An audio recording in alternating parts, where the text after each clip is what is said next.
Mi estimado Henry,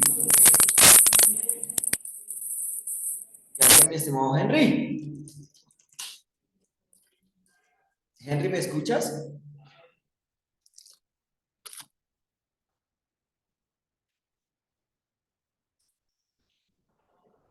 Henry,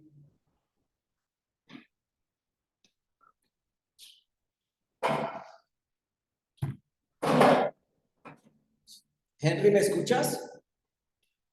¿Será que el micrófono se molesta?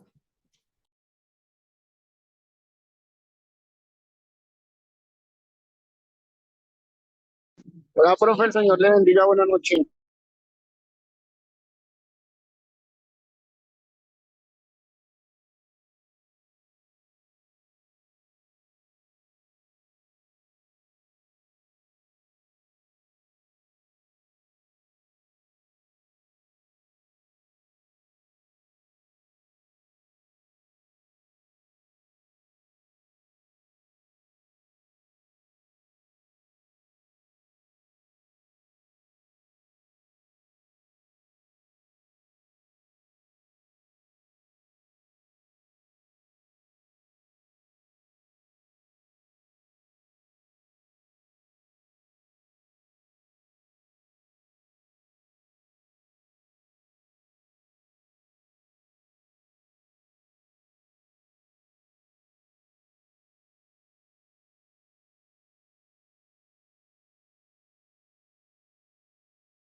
Hola, hola. Sarita, ¿cómo estás? Hola, profe, buenas noches. Bien, bien, gracias a Dios. Sara, veo un paisaje al fondo tuyo. Sí, profe. Sarita, ¿qué ha pasado con tu papi? ¿Va a volver? Claro, yo estoy extrañando a tu papá. Profe, yo creo que sí. Ay, yo creo no. Hágale el favor, dígale a ese señor que lo estoy esperando en clase. Bueno, bueno. Mi querida Jamie. Buenas noches, profe. Buenas noches, ¿Cómo vas, compañero. Adriana? Hola, profe, Dios te bendiga, compañeros, buenas noches. Bueno, muchachos, hoy quiero hacer algo diferente, aprovechando, digamos que he visto en el trabajo de algunos que trabajan varios con jóvenes y demás.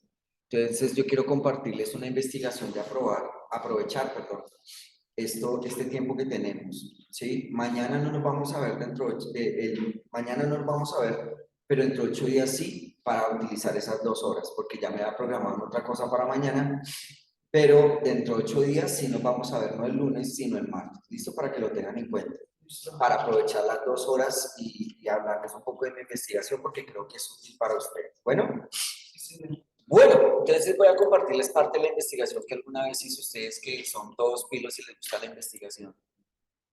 Perdónenme que pues lo hice en un momento determinado para la iglesia, pues ustedes ven todos esos logos de la iglesia y demás, pero yo quiero que ustedes le pongan los ojos, se pongan las gafas de investigadores, ¿sí? La investigación muchas veces va a hacer que nosotros tengamos que explorar en cosas que creemos no son propias de mi campo, pero son necesarias para que haya entendimiento en otros. Y ahorita me van a entender por qué les estoy diciendo esto. Resulta que esta mañana, si ustedes vieron, la pastora Patricia compartió un link y estaban hablando sobre la ley que se está trabajando ya no en el Senado, sino ahora en la Cámara de Representantes, que es la famosa ley de conversión. Y eso, de una u otra manera, nos va a llevar a grandes aprietos, a un de cárcel, por lo que escuchábamos de los profesionales en 3 y 6 años, y desde la parte teológica tenemos que ya empezar a repensarnos cómo seguir hablando de la escritura sin miedo, sin temor, pero también llevando a las personas más a la reflexión a partir de la investigación. Y alguna vez mi esposa, quiero hablarles un poco de la introducción, mi esposa alguna vez, ella salió de la Javeriana en su pregrado, y en el pregrado ella habló del cuerpo como escritura, y a mí me pareció interesante, y yo profundicé mucho más de lo que ella estudió. Y esto me arrojó resultados interesantes. Yo no les voy a mostrar de pronto cómo se hizo, por qué se hizo, como le digo en la semana de investigación, no. Pero sí les voy a mostrar el resultado final en filminas o diapositivas. ¿Listo? Esto es resultado de investigar y vean que uno puede llegar a hacer cosas interesantes. El cuerpo como escritura. Una de las cosas que nosotros hemos dado cuenta, y lo voy a hacer como introducción, es que la mayoría de personas siempre han expresado a través de su cuerpo su interior, ¿sí? Y no es casualidad que la Biblia nos diga que el cuerpo es templo del Espíritu Santo. ¿Listo? Ustedes hoy se van a dar cuenta que las personas pelean en las mismas iglesias si me tatúo o no, si es bíblico o no. ¿Sí? Entonces vamos a ver a cristianos liberales que se tatúan y dicen, todo bien. Y hay unos un poquito más reservados que dirán, no.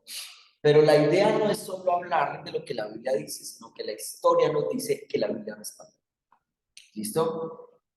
¿Llegaremos a la conclusión si es bueno tatuarse o no? Eso solo usted lo va a encontrar. Yo no lo voy a decir, hágalo o no lo haga, ¿sí? Pero yo le voy a mostrar un poco de la historia y de lo que yo pude investigar. ¿Cómo lo vamos a hacer? A partir del cuerpo como escritura, y vamos a trabajar algo que se llama tribus urbanas y la influencia en la juventud hoy. ¿Listo? Entonces, lo primero que nosotros tenemos que definir, lo primero que yo me encontré, bueno, hay varios autores, si ustedes después quieren, les doy los autores que yo trabajé, pero sobre todo trabajé con una organización que se llama Red Viva. Y resulta entonces que nos dimos cuenta que las culturas urbanas son producto de unas subculturas. Cuando nosotros hablamos de cultura, la cultura es aquello que identifica rasgos, caracteres, modismos, formas de hablar, comida, vestuario, etc. Eso hace parte de una cultura. Pero entonces hay subculturas que nacen de las culturas generales. Por eso ustedes van a encontrar digamos, en cierta manera, este tema como culturas o como subculturas. ¿Listo? Para que lo tengan en cuenta. ¿Cuál es el problema que nosotros tenemos hoy? El problema que nosotros tenemos hoy es que los muchachos piensan que generan una propia identidad a partir de vestirse diferente, de hablar diferente, de expresarse diferente. Pero cuando uno mira la historia, muchos copian sin saber o conscientemente de otros. Y lo que yo pretendía a través de esta investigación era que para los que pudiera escuchar, realmente pensaran si esto era identidad o era una simple copia, que es moda o realmente que no es moda, ¿sí? Y ustedes saben que en las iglesias una de las cosas más difíciles es saber identificar qué es moda, qué no es moda. Yo les haría una pregunta. ¿La moda es buena o es mala? ¿Qué dicen ustedes? ¿La moda será buena o es mala? Pueden ser ambas, ¿no? Puede ser buena y mala, dependiendo qué trae la moda, porque ciertas modas pueden traer elementos buenos que uno puede agarrarlos y utilizarlos de manera responsable Ajá, y ya desechar lo malo de las modas. ok. Porque, Sí. digamos, una moda, regla general, todo mucho que una moda puede ser totalmente buena o totalmente mala. Ok, sí, bien. ¿Qué dicen ya en las casitas? JB, pastora, ¿la moda es buena o es mala? Hola, profe. Bueno, pensaría muy parecido a lo que mencionó mi compañero. Bueno, esas tendencias que se dan como moda, todo depende del uso como se dé. Por lo general, en el contexto donde yo me encuentro, yo digo que las modas acá ya como ya muy alejadas, diferente de lo que pasa en la parte del interior del país. Más sin embargo, cuando vemos la juventud, nos damos cuenta de que afecta en sus comportamientos. Se crea como esa necesidad de prioridad se puede decir que si un joven, voy a hablar desde mi contexto, no entra o no encaja en ese sentido de moda, puede crear problemas de autoestima, se piensa en una identidad que la parte social no lo adapta. Entonces yo creo que en ese sentido se tiende a hacer la moda sí marca un precedente importante en su influencia, pero consideraría también que todo parte de la forma en cómo lo hacemos. Ok, les voy a poner un ejemplo más chévere. En el Evangelio antiguo los grupos de alabanza se uniformaban y tenían falda larga las mujeres y los hombres se ponían corbata. Ok, ¿Sí o no? sí, En la actualidad ya no es así. no siempre. Porque hay iglesias que aún las tienen. Bueno, ok, digamos que esas iglesias tradicionales lo tienen. Hablemos de las iglesias modernas. En las iglesias modernas, los chinos se van en jeans rotos, las mujeres se van con extensiones, pero están adorando a Dios. Entonces, ¿la moda es buena o es mala al fin? ¿Cambian algo en el adorador que se ponga una falda larga o que tenga un jean?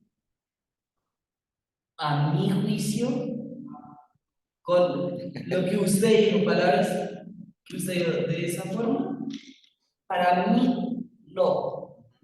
Como tal, para mí no me afecta. Porque ya, digamos, listo, yo me voy vestido de jean roto, yo lo detesto. Pero si yo estoy adorando, yo estoy en lo que estoy. ¿Qué me importa si estoy en falda, estoy en jean, si estoy vestido de cierta forma, si estoy en traje? Porque lo que venimos sí o sí es a un solo propósito, y es adorar. Ya si ahí se está haciendo ese propósito, gloria a Dios. Véngase a decir como usted quiera, siempre aunque sea de forma decorosa.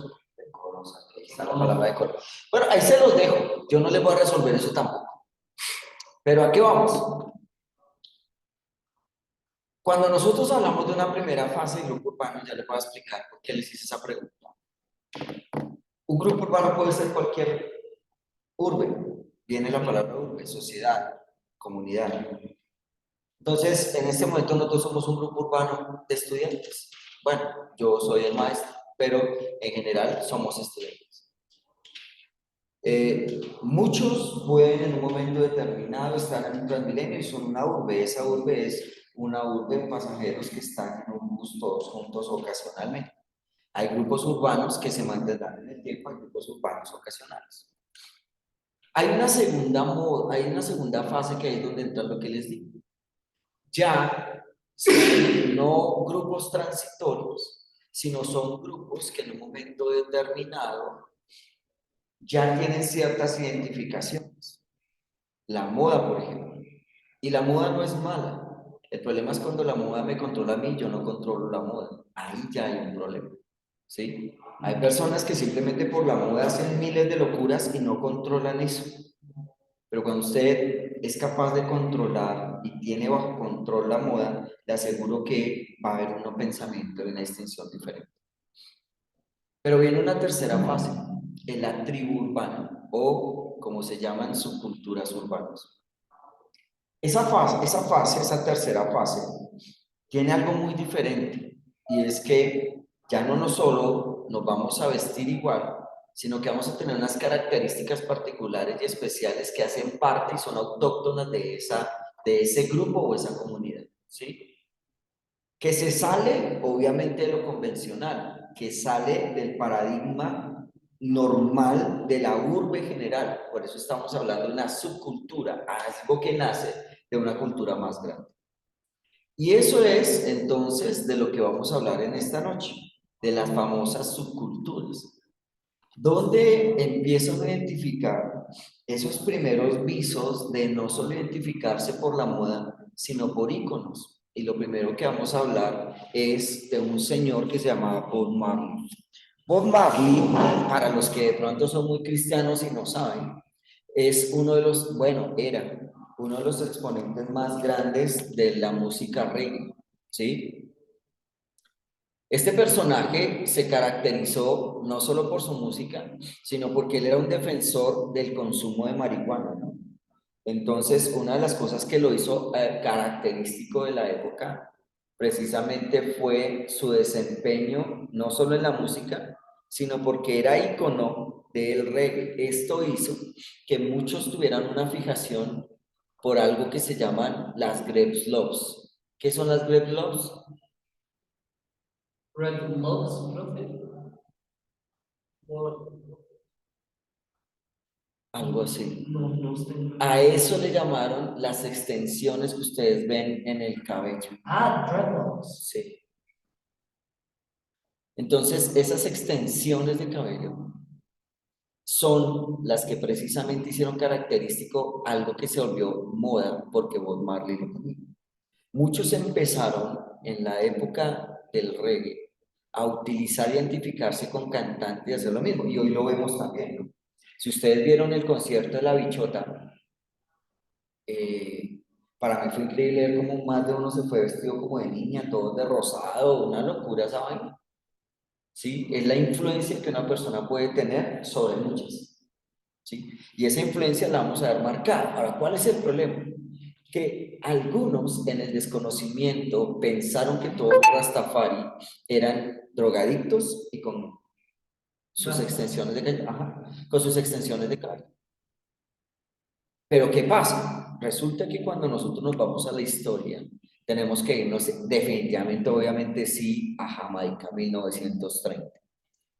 Vamos a hablar que así como los cristianos esperaban un Salvador, ustedes saben que todo lo que es África, desafortunadamente desde el principio del conocimiento de la era del hombre, vamos a encontrar que han sido esclavos. ¿Por quién fueron esclavos? Por los europeos. Y gran parte de esos europeos fueron países como Alemania, Francia, Portugal. Varios de esos países esclavizaron gran parte de lo que es África.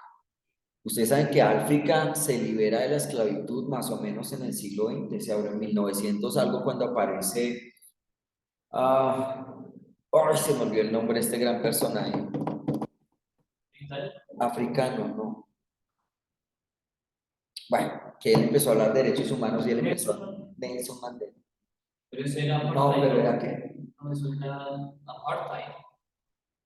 No, pero Nelson Mandela fue uno de los precursores de la liberación de África también. Sobre todo cuando lo encarcelaron, ¿recuerdas? En la historia. Y entonces, hablando otra vez, 1930, África hasta ahora está hablando de visos de salvación, de salir, de tener un libertador. Y así como en el cristianismo, repito, querían un libertador, entonces este señor fue como el Cristo de los africanos, Haile Selassie, ¿sí? Para ellos era un Dios viviente, la raza negra, perdón, era el emperador de Etiopía. Y muchos en un momento determinado creyeron en él y lo vieron como el Cristo para las personas afrodescendientes. Él es el que funda lo que nosotros conocemos como el Rastafarismo. Esa religión era exclusiva para las personas de color. ¿Por qué? Porque, repito, ellos en un momento determinado buscaban un salvador, alguien que los liberara de tantos años de esclavitud. Y entonces ellos vieron en el rastafarismo una religión, ¿sí? Guiada e inspirada por el emperador etíope Haile Selassie. ¿Qué pasa? Al ser una religión, ellos también tenían su propia, llamémoslo, su libro sagrado, que vamos a conocer como la Nebra Gash. Esa Nebra Gash era como el rector de ellos, como eso que les decía cómo comportarse, qué debían hacer, etc. Era su libro sagrado.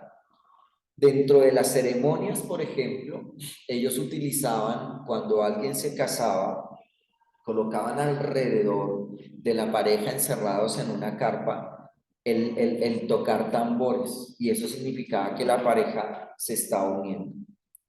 El reggae es un toque de tambores. ¿Y qué es lo que pasa cuando llega Bob Marley? Cuando llega Bob Marley, lo que él hace es internacionalizar el reggae. El reggae inicialmente se hacía, pues, autóctono de la raza afrodescendiente, para cantarle a la pareja, para hablar de la unión. Y si ustedes alguna vez escucharon a Bob Marley, gran parte de sus canciones tenían eso, ese estilo romántico, ¿sí? Ese estilo de cantar a la pareja. ¿Por qué? Porque, repito, ustedes van a entender algo, y es que cuando algo logra internacionalizarse, casi siempre es sinónimo de éxito, ¿sí? Mire que Shakira no fue tan importante hasta que se internacionalizó. Juanes, La Bichota, James Rodríguez, Falcao García, grandes personajes que han trascendido la historia del país de donde son autóctonos, o bueno, aún internacionalmente, que Shakira hoy, pues, quien en casi todo el mundo la han escuchado, pero digamos que cuando algo logra internacionalizarse, casi siempre es sinónimo o señal de éxito.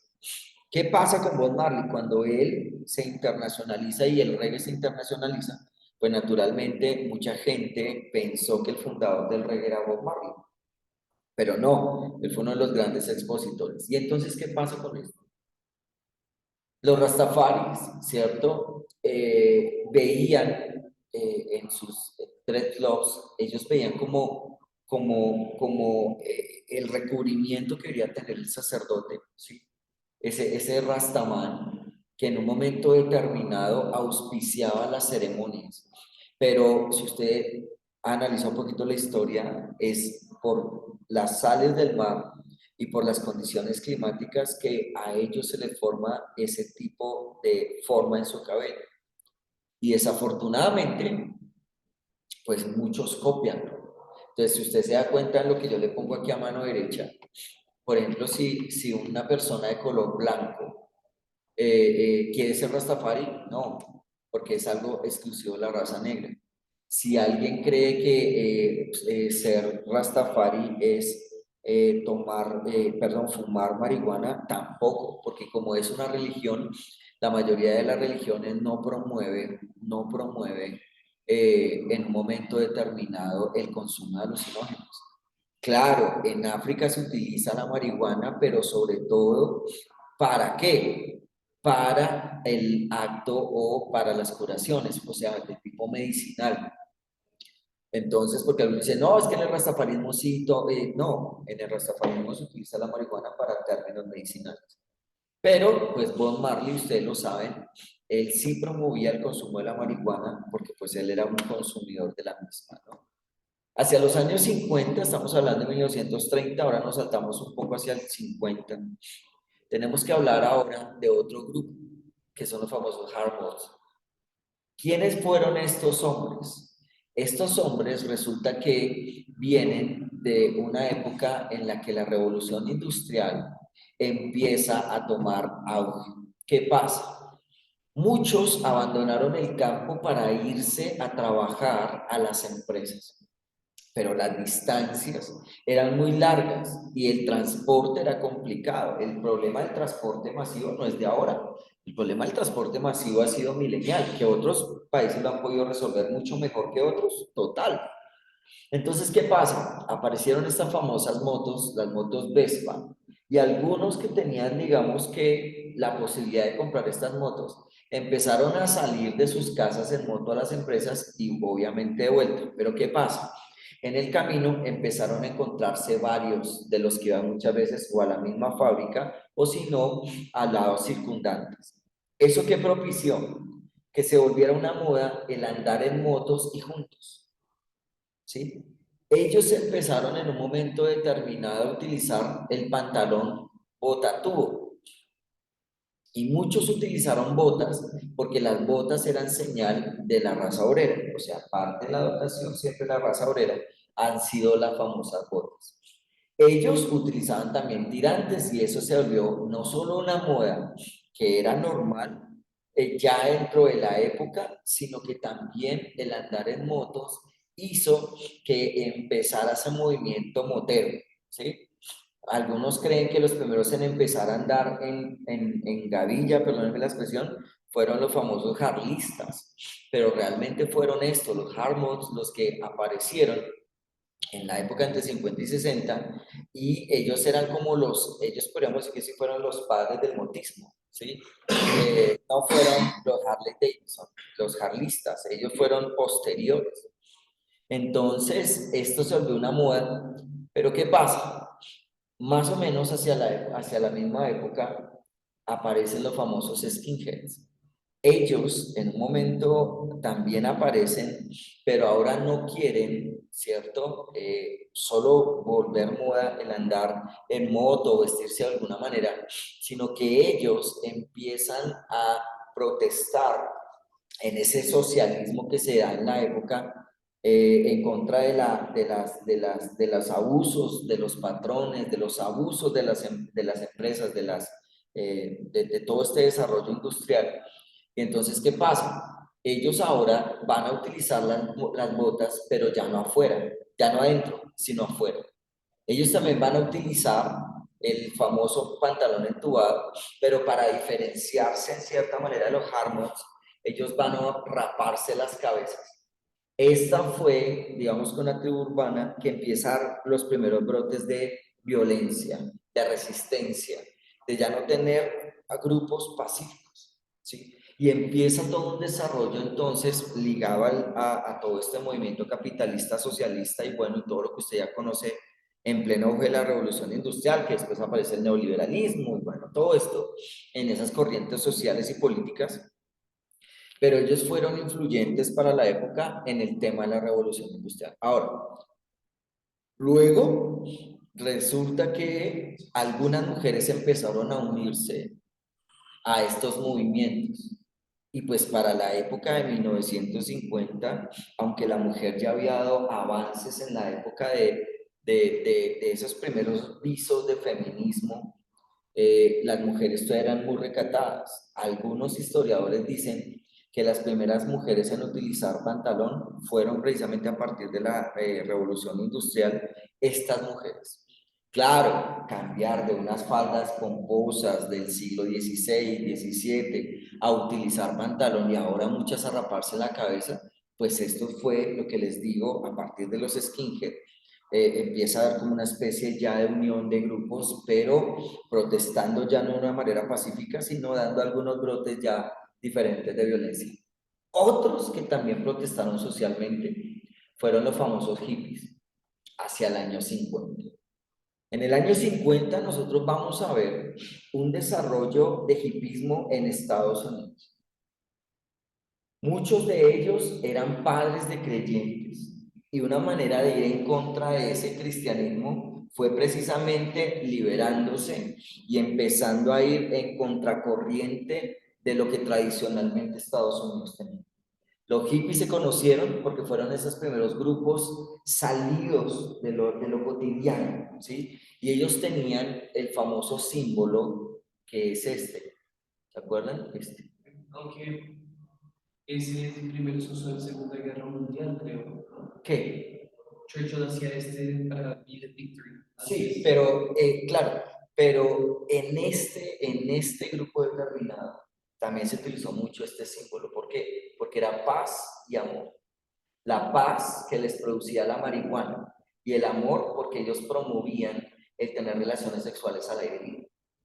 Eso era parte del hipismo, ¿sí? Entonces, algunos a veces hacen, ¿sí? Pues ojalá fuera la victoria, sería genial. Pero si no conocemos el contexto del hipismo, entonces estamos también diciendo paz de la marihuana, amor al aire libre. Entonces, el hipismo se caracterizó por los buggies, obviamente, porque estos fueron los primeros vehículos que utilizaron para transportarse de ciudad a ciudad y empezar a impartir su hipismo, ¿sí?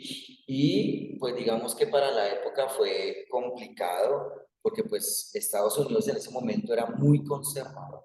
Y estos tenían una influencia Fuertísimo, porque muchos eran de dinero. No, y no solo eso, la cantidad de gente como tal, los hippies fueron una de las fuerzas de mayor, digamos que las De los mayor grupos de influencia mayor para fuerza. poder, para los que, y ellos estaban en contra de la guerra de Vietnam. Sí. Y entonces las protestas que hacían eran gigantes. Ajá. Pero eso también promovió, digamos que en cierta manera, romper parte de ese legalismo que tenía Estados Unidos en cuanto a la formación de sus familias, en cuanto a la formación bíblica que ellos tenían. Y eso empezó a ser ya como principio, esos brotes primero de grupos que iban a salirse de lo tradicional de Estados Unidos. Que lo hicieron de manera pública. Claro, de manera pública, claro. Entonces, hacia el 63, nosotros vamos a encontrar también otro grupo, que es el grupo de los famosos punketos o los famosos punk. No hay un creador exacto, no lo hay, pero sin embargo los investigadores han dicho que atribuyen después de los campos de concentración y después de algunos, no tanto los campos de concentración, me corrijo. Cuando empieza a haber cierta persecución en contra de los judíos y que empieza a haber cierto asedio ya por los países no solo circundantes, sino europeos, hay un momento en que algunos atribuyen, esto digamos que no es a ciencia cierta, pero algunos atribuyen que llega un momento en que los judíos ya no quieren, digamos que seguir en ese embrollo social en el que estaban envueltos, además que ustedes saben que estaban desapareciendo como nación. Y entonces alguien dijo que este judío, que fue su creador en el año 63, tuvo 5 consignas. Punk. Primero, 1, estudiar para combatir la ignorancia. 2, no con el gobierno, pero usted poniendo mejores ideas. 3, igualdad. Ricos menos ricos, pobres menos pobres. 4, no con los medios de comunicación que solo publican lo que les conviene. Y 5, que usted proteste, pero con ideas. Y esas ideas resultado de qué? De haber estudiado. Cuando uno analiza estas consignas que en las que nació el punketismo, uno dice, no, genial. Y ahora el movimiento. Sí, genial. Pero ¿qué pasa? Aquí es donde vamos a ver otro factor que después se hizo característico de las tribus urbanas. Bueno, en los hipismo lo vimos también. El hippie utilizaba mucho esa música dada como al country, es que el country es como una cosa como alegre, pero al mismo tiempo como tranquila. Sí, es que es una cosa como toda, es un ritmo extraño, ¿sí? Pero aquí sí lo vamos a ver marcado. Y es que hacia el año 68 aparece un señor que se llamó, se apodó Sid Vicious. Este hombre empezó a generar otro tipo de ideas dentro del punketismo. Primero, a partir de la música. La música ya fue una música de protesta agresiva, fue una música de protesta, pero es que fue una combinación, es que el punketismo tiene como su propio, sí, es como un propio género, y ustedes ven como, por ejemplo, cuando están bailando, cómo se pegan de duro y cómo, yo no sé. ¿Por qué? Porque en un momento determinado Sid Vicious pone esa música de protesta, o sea, a la protesta mejor le pone música. Y entonces él hizo algo más. Y ustedes van a ver que la mayoría de los punquetos utilizan aquí arriba el cabello, si se dan cuenta hacia arriba. ¿Qué es lo que simulan? Un casco romano. Porque ¿qué querían ellos? Un nuevo imperio. Y para ellos el imperio más grande era el romano. Y el símbolo del imperio romano era el casco romano. Entonces por eso ustedes ven que ellos separan los pelos como si fuera un casco romano. Este que está acá, este no tiene ni idea que es punquetismo, porque el punqueto real solo lo tiene acá, como la cresta del man Germán, no más. ¿Sí? Pero lo que les digo, pues a los niños llega todo tipo de personas que no conocen y entonces cree que levantárselo todo en puntas es punquetismo. No, el punquetismo clásico es este, porque es la simulación del casco romano por las ideas imperialistas. ¿Sí? Entonces nosotros vamos a ver en un momento desarrollado cómo esto ya empieza a tomar otro vino. Ese vino que van a tomar las tribus urbanas es un vino más violento. Un ejemplo, los famosos neonazis, los nuevos nazis. Ellos, ustedes saben que en un momento determinado nacen a partir de las ideas políticas y sociales de Adolfo Hitler. ¿Sí? Adolfo Hitler defendía la raza perfecta, ¿se acuerdan? Él defendía a la raza blanca, ¿sí? Y él defendía a la raza perfecta. ¿Qué significa eso? Blanco, alto, mono y con ojos Exacto. Ese era el prototipo de la raza perfecta. Parte de que ellos persiguieran a los judíos, ¿por qué fue? Porque para Hitler los judíos eran lo más cercano a la raza perfecta de la descripción de él. Y él tenía que acabar a los judíos dentro de muchos pensamientos, obvio. ¿Para qué? Para que los alemanes tomaran ese lugar. Parte de su pensamiento e ideología, dentro de lo que ustedes van a estudiar de Adolfo Hitler, que obviamente él tenía muchas más cosas porque está el pensamiento político, está el pensamiento expansionista de una Alemania que quería gobernar el mundo, todo eso está ahí. Pero dentro de lo que otros se dieron cuenta es que en esa persecución que tenía Adolfo Hitler por la raza perfecta, él veía en los judíos esa raza perfecta. Y parte de las ideas de acabar a los judíos fuera de sus ideas y su idiosincrasia religiosa tenía que ver también con eso. Dos, ellos son la tribu urbana más peligrosa de la actualidad. ¿Por qué? Porque ellos siguen persiguiendo, por ejemplo, a afrodescendientes. ¿Sí? Ellos siguen persiguiendo a todo lo que no es para ellos, ¿no? Perfecto. Entonces fácilmente a una persona con discapacidad pueden atacarla y hasta asesinarla.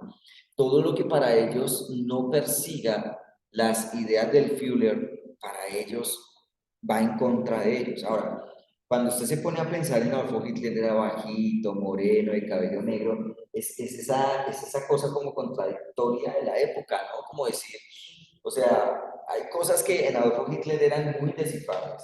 Era un líder totalmente carismático, pero era un líder enigmático al mismo tiempo, ¿sí? No, vamos a dejar hasta acá. Es que ese es otro cuento. ¿Listo? Entonces, vamos a dejar hasta acá, muchachos. Está interesante la presentación. Eso es lo chévere de investigar.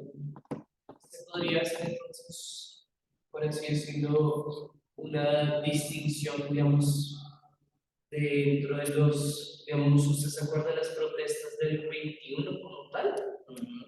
Digamos, usted mencionó tres grupos como tal. Un grupo urbano, entonces se podría catalogar los que protestan como un grupo urbano.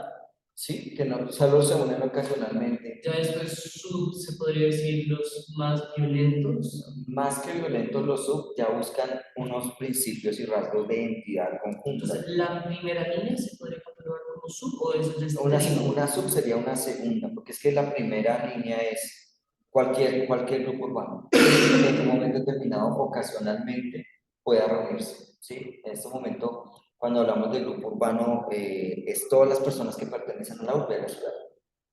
Cuando hablamos de la segunda línea es porque ya empiezan a identificarse con algunas cosas que lo lleva a una moda, ¿sí? Algo que nos identifique a todos. Por ejemplo, hoy todos tenemos chaqueta maniquí. Ya hablamos de algo específico entre la urbe. Pero cuando hablamos de la tercera línea, ya no solo la moda nos caracteriza, perdón, sino la moda, los pensamientos y aún todo lo que circunde y que haga parte de eso. Entonces, por ejemplo, en el punketismo todos escuchamos punk, no escuchamos rock. ¿Sí me hago entender? Eso ya hace característica del teatro urbano. ¿Listos, muchachos? Entonces nos vemos, Dios mediante, el próximo martes. ¿Listo? Pues no vamos a tener el lunes, sino hasta el martes de la otra semana para poder seguir con este tema. Listo, profe. ¿Listo? Si a alguno de pronto no le interesa, me cuenta, igual no hay problema. Adri, estás diciendo algo, pero no te escucho. Yo estoy en otra, Ah, ya. En Ahora otra sí. reunión. Sí. no es que no me interese, es que no puedo estar. ¿El otro martes no alcanzas a estar? No, porque estoy en clase con el profe Guillermo, sí, Guillermo Martín, entonces, Ah, sí. por eso. Bueno, entonces hagámoslo el lunes para no dañarles el que todos. Desde la grabación. Gracias. Ay, no, Gracias, no, profe. Entonces el lunes nos vemos. Y Listo, profe, aprovechamos bien la gracias. hora. Ay, no. Sí, El martes son 2 horas, el lunes es una. Sí. pero aprovechamos. Si algo nos reunimos antes. Listo, nos vemos Ay, entonces. qué va, Lorenzo. Dale, chao. Profesor, venga, ¿y qué? Gracias, profe. Profe, Señor. ¿y qué? ¿No me escribió nada? Sí, ya, no, sí, ¿Se me escribió algo más? Yo le respondí. no me ha respondido nada. Uy, A mí ay, tampoco, profe, de un permiso, de un link. ay, espíritu. Ay, sí, lo del link sí lo vi. Ya No, a mí yo lo del mismo te lo voy a trabajo, conseguir, Adriana, pero lo de Daniel no me acuerdo. lo del Gracias, trabajo, profe. sí, ya, solo pongo las firmas. Ah, sí. Le falta. Sí, colóquese la silla. ¿Qué va? Chao, compañeros. Pues sí, si ya acabó las horas, colóquese la silla. Y lo tiene listo para subir al tercero. Ya. Venga, profe, que Mercedes no se puede conectar porque está con medicina de migraña. Ah, bueno, no, pues ni modo. Que vea la grabación, si lo quiere. Mario. Sí, ya le manda la excusa. Listo, Dani, de verdad, si ya todo está listo en el trabajo, solo es tenerlo listo para el momento de subirlo y ya. Ok, bueno. Listo. Entonces, pues, hay que tener Chao, muy profe. claro Chao. que Bendiciones. Nos vemos. Chao, Josué. Juiciosos. Chao. Se me abrió el micrófono. Chao. Chao.